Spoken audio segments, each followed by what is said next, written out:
누가복음 2장 8절에서 14절까지 말씀입니다.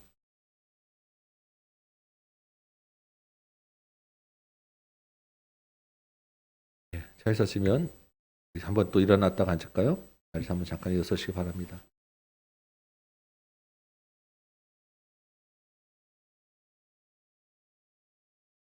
누가복음 2장 8절 말씀부터 제가 읽도록 하겠습니다. 그 지역의 목자들이 밤에 밖에서 자기 양떼를 지키더니 주의 사자가 곁에 서고 주의 영광이 그들을 두루 비추매 크게 무서워하는지라. 천사가 이르되 무서워하지 말라. 보라, 내가 온 백성에게 미칠 큰 기쁨의 좋은 소식을 너희에게 전하노라. 오늘 다윗의 동네에 너희를 위하여 구주가 나셨으니 곧 그리스도 주시니라.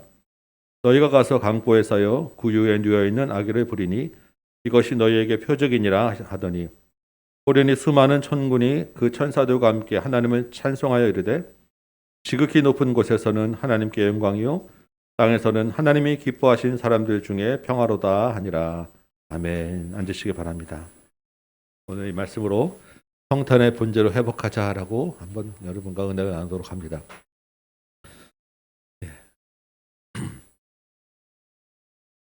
오늘 예수님이 이 땅에 오심, 이 땅에 태어나심을 기념하는 날이죠. 쉽게 말해서 예수님 생일입니다. 그렇죠? 생일은 어떤 날이에요? 케이크 먹는 날. 근데 케이크 없대. 그렇죠? 네.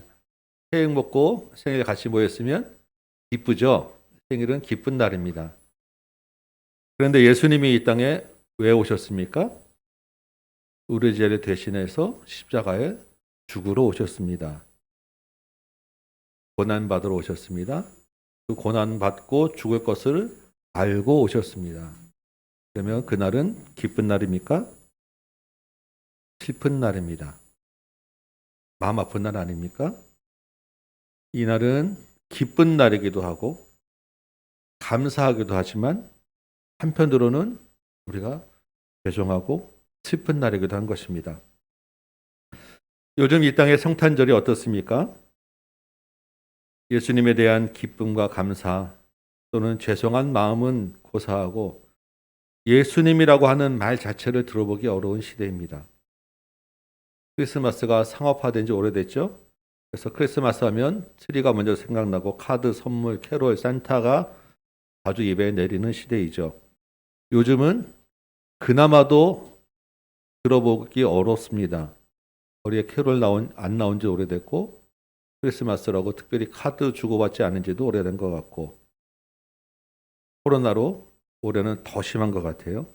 예수님의 생일의 정작 주인공인 예수님이라고 하는 이름과 모습조차 보이지 않는 시대가 되었다는 것입니다.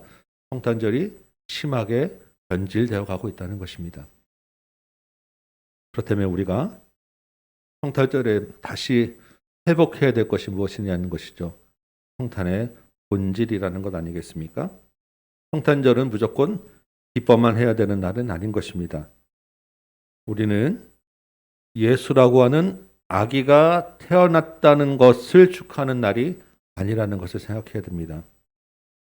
2000년 전에 유다 땅 베들레헴에서 태어나신 예수라는 아기가, 그분이 바로 이전부터 구약부터 약속된 메시아라는 것, 그 아기가 바로 그리스도라는 것을 고백하는 날이 바로 이 날입니다. 그 아기가 그리스도며 우리의 주인이고 왕이라는 것을 믿고 고백하는 날이 바로 성탄절이라는 것을 기억하셔야 됩니다. 이게 성탄의 본질이라는 거예요. 하나님이 모든 사람을 위해서 구원자 그리스도를 이 땅에 보내시고 이 땅에 하나님 나라의 왕으로 삼으시는 날, 이게 성탄절이라는 것입니다. 그러면 예수는 뭐고 그리스도는 무엇이냐? 예수와 그리스도는 어떤 관계에 있느냐라는 것을 우리가 조금 생각해 봐야 되지 않겠습니까? 오늘 누가복음 2장 11절에는 이렇게 말하고 있습니다. 우리 누가복음 2장 11절 말씀 한번 같이 읽어볼까요? 2장 11절 시작.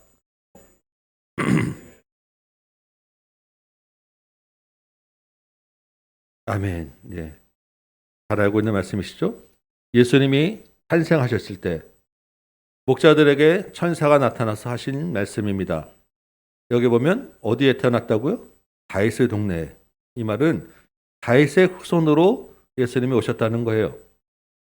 성경에 다윗의 후손으로 오시겠다고 하는 그 약속의 말씀을 이루셨다는 것입니다. 구체적으로 유대 땅 베들레헴에 태어난 그분이 하나님의 약속대로 육신이 되어서 세상에 태어났다고 하고 그분의 이름이 예수다라는 것입니다. 그런데 그 다음 구절은 그 예수가 누구라고 이야기합니까? 곧 그리스도라고 얘기하는 것입니다. 그리스도라고 하는 말은 헬라어인데 기름 부음 받았다라고 하는 뜻이에요. 이 그리스도라고 하는 말이 히브리어는 메시아라고 하는 말입니다. 십자가에서 죽으셔서 우리 죄를 대신하시고 다시 부활하셔서 우리를 구원하셔서 우리의 주가 되시는 그분이 바로 그리스도라는 것이죠. 예수를 믿는다고 하는 것은 이 예수가 곧 그리스도, 주라는 것을 믿는다는 것입니다.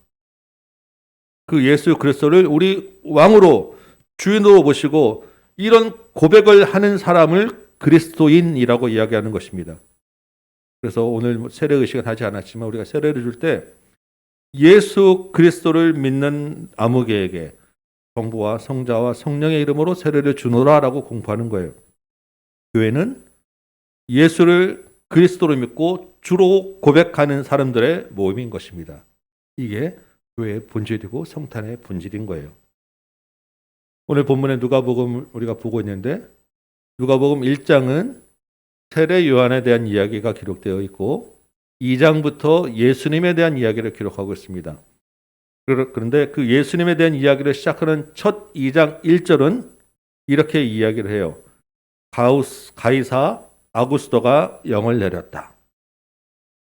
예수님 당시는 1세기죠. 세계 최강대국 로마가 세계를 지배하고 있던 시대입니다. 그 로마의 황제가 아구스토, 우리 세계사의 아우구스투스라고 하는 아주 위대한 영웅이에요. 이 아구스토가 세상의 모든 권세와 영광으로 그리스도 주라고 인정받고 칭하고 있던 시대에 유대 땅 베들레헴에 아주 낮고 비천한 아기가 태어났는데 이 아기가 진짜 왕, 새로운 왕이다라고 고백하는 게 바로 2장 우리 1절부터 우리 말씀인 것입니다. 아주 역설적이죠. 아주 큰 대조죠. 로마 황제가 왕이라고 하는 이 시대에 그래서 아구스토가 영을 내리던 시대에 하나님의 아들 예수 그리스도가 변방의 작은 마을에 아주 작은 연약한 비천한 모습으로 태어났는데 그 아기가 진정한 그리스도요 진정한 왕이라고 하는 것을 이 누가복음 본문이 우리에게 이야기하고 있는 것입니다. 우리가 오늘 회복해야 될 성탄의 본질이 바로 여기에 있습니다. 이 땅에 연약한 아기의 모습으로 오신 예수님이 바로 우리의 구주요 그리스도요 왕이라는 것을 분명히 믿고 고백하는 저와 여러분 되시기 바랍니다. 예수님이 뭐라고 말씀하셨습니까? 내가 곧 길이요 진리요 생명이니 나로 말미암지 않고는 아버지께로 올 자가 없다고 하였습니다. 우리가 히브리서에서 여러 번 보지 않았습니까? 예수님이 하늘의 대제사장으로서 하나님께 나아갈 수 있는 길을 열어주셨다. 그래서 우리가 담대히 하나님께 나아가자 말씀을 나누지 않았습니까? 예수님은요 사실은 하늘의 존재세요. 그 능력과 그 위치는 땅의 로마 황제가 비교할 수 없는 그런 분이십니다. 어떻게 창조주하고 세상 왕하고 비교할 수 있겠습니까? 그런데 그런 분이 낮고 연약한 아기의 모습으로 그것도 고난과 십자가의 죽음을 안고 이 땅에 오셨다는 거예요.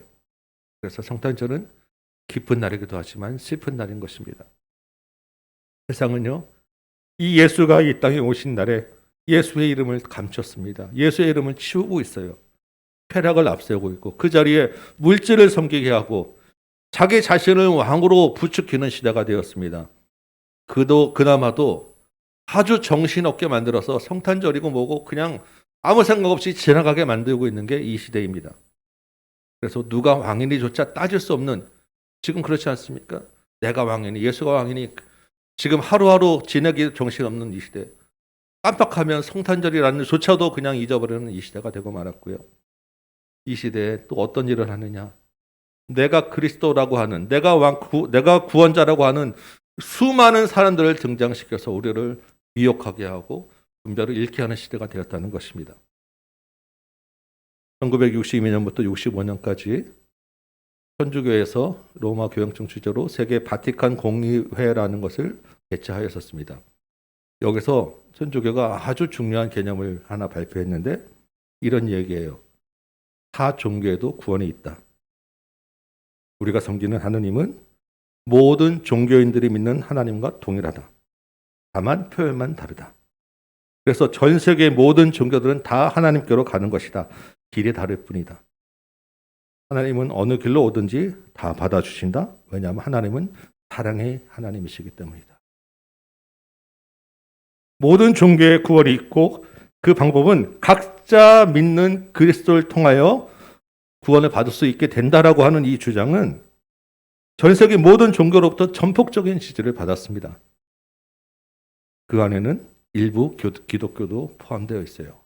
지금 우리 옆에 있는 많은 교단들 중에 상당수가 그 안에 들어 있습니다. 교황청이 크리스마스를 통해서 크리스마스 때 각 종교가 하나가 되자라고 발표를 했어요. 이것이 예수님이 원하는 성탄절 정신이다. 여기에 반대하는 기독교는 엄청난 공격을 받았습니다. 심각한 성탄절에 변질이 일어난 거예요. 여러분, 성탄절은 예수가 그리스도가 곧 아기 예수로 오신 것을 기념하는 절기입니다. 이 예수 그리스도를 예배하는 것이 성탄의 본질입니다. 예수님만이 모든 사람을 위한 유일한 그리스도, 더 크라이스트라고 고백하는 게 바로 성탄절이에요. 그래서 오늘 본문 10절에는 온 백성에게 미칠 큰 기쁨의 좋은 소식이 다윗의 동네에 나신 구주 예수 그리스도라고 기록하고 있는 것입니다. 여러분, 성탄을 변질되는 이 시대에 성탄의 본질을 기억하시고 회복하는 저와 여러분 되시기 바라요. 오늘 보면은 이렇게 예수를 그리스도로 믿고 고백하는 사람들에게 두 가지를 말씀하고 계세요. 하나는 우리 2장 14절 말씀 한번 읽어볼까요? 2장 14절 잘 아는 말씀이시죠? 2장 14절 말씀 같이 읽겠습니다. 시작. 지극히 높은 곳에서는 하나님께 영광이요. 네, 이렇게 예수를 그리스도로 믿고 고백하는 사람들에게 첫째는 하나님과의 관계에서 하나님께 영광이 되라고 하고, 둘째는 사람과의 관계에서 사람들 중에 평화로다라고 하는 두 가지를 이야기하고 있는 것입니다.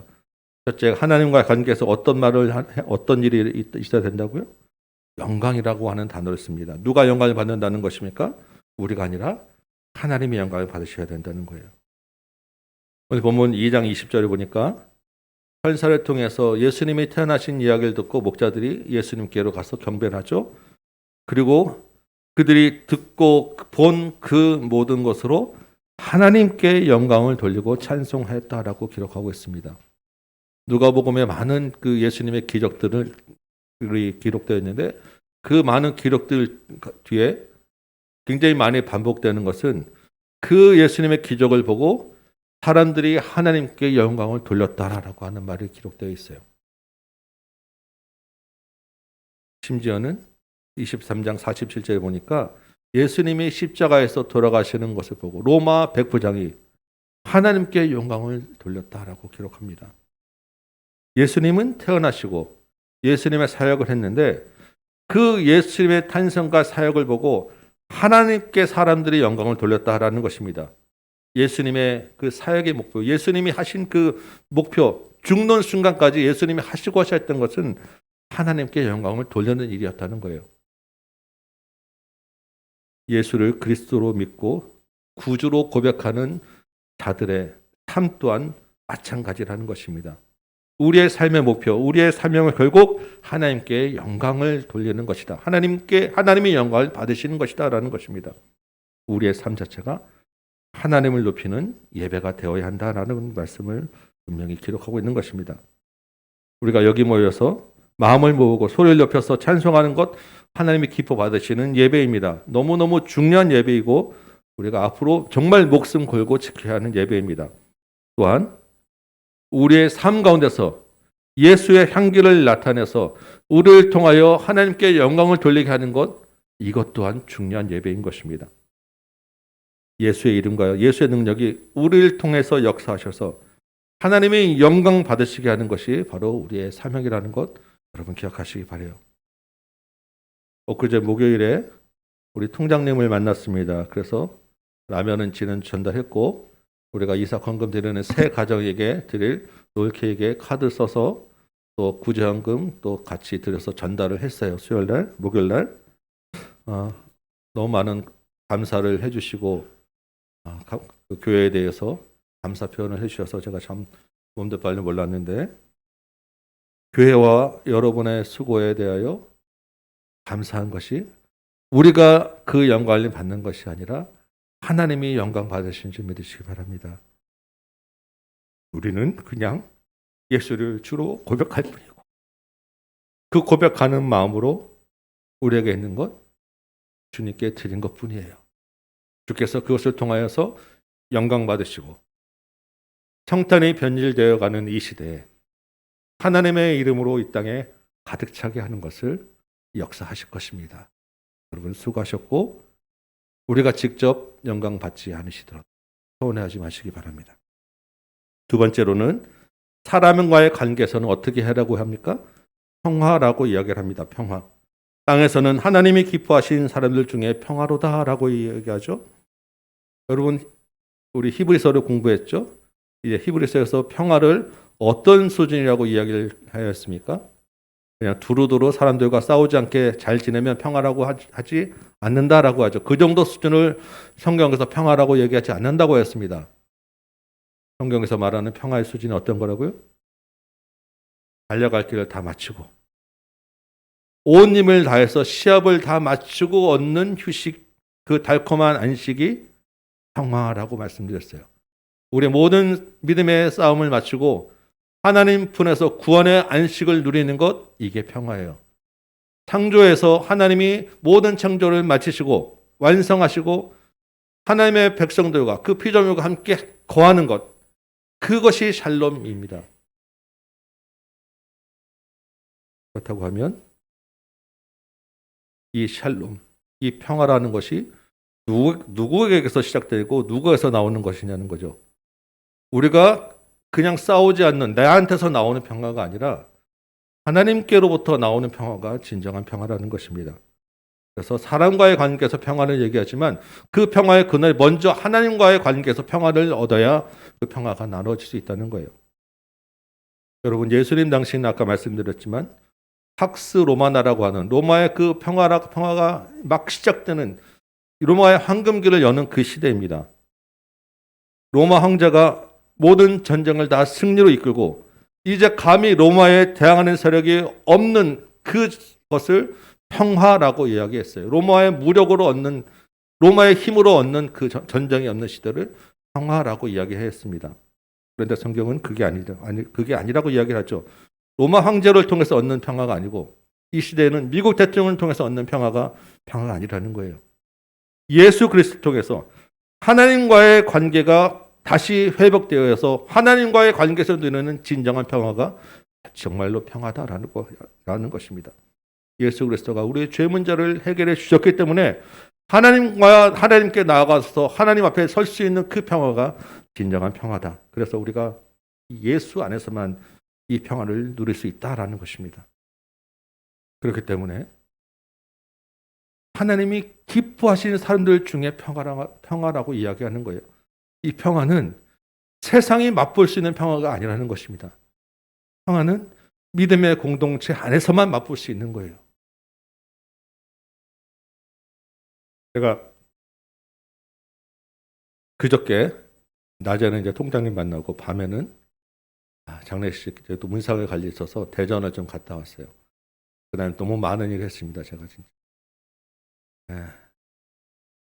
문상을 워낙 늦게 가서 밤에 한 11시 반쯤 이제 거기 대전에 도착을 하게 됐어요. 이제 운전해서 갔는데 갈 때 목표는 가서 잠깐만 얼굴만 보고 집에 2시까지는 들어와야지. 다 목표였는데 가서 분상을 하고 이제 얘기를 나누다 보니까 그분이 입만 열면 하나님 얘기를 하는 거예요. 그래서 그 말을 같이 나누고 이야기하다 보니까 집에 도착하니까 3시가 넘었어요. 몸이 너무 피곤하죠.